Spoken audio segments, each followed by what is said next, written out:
ili tuweze kuyaona mabadiliko haya ya kidijitali na yaweze kuendelea kuwa endelevu na yenye tija, ni lazima sote tuunge mkono na sera na sheria zinazoendana na kasi ya maendeleo ya sekta ya TEHAMA. Kwa muktadha huo, nipende kuelekeza maeneo machache.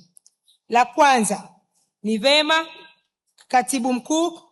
pamoja na viongozi wote wa taasisi zetu chini ya wizara kusimamia kikamilifu uhuishwaji wa sera ya TEHAMA pamoja na uanzishwaji wa sheria ya TEHAMA kwa kushirikisha wadau wote wa umma na sekta binafsi na kuhakikisha kwamba zoezi hili linakamilika mapema na kwa wakati.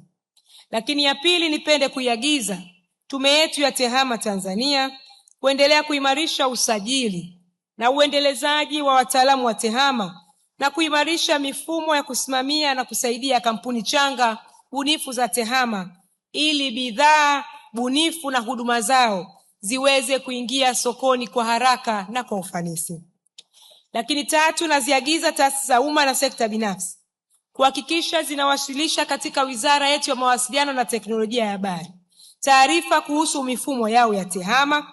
taarifa hizo zikiainisha mifumo hiyo inavyosomana na mifumo mingine.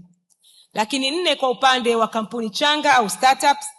kuhakikisha kwamba zinajisajili kwenye mfumo uliowekwa na tume yetu ya TEHAMA Tanzania ili ziweze kunufaika na fursa pamoja na mikopo mbalimbali,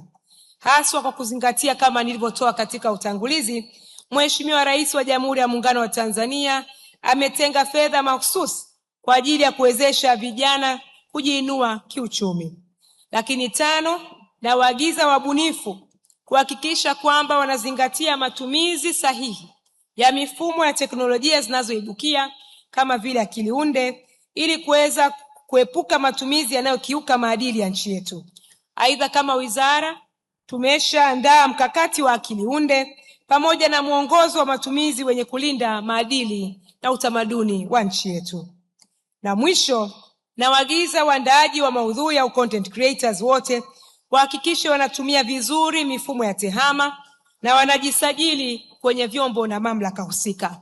Aidha, kama wizara tumeanza kujenga mfumo wa kuwasaidia, hivyo niende kuwasihi content creators wote au waandaaji wa maudhui mtandaoni waanze kujikusanya ili waweze kutambulika kwa mujibu wa sheria na taratibu zilizopo.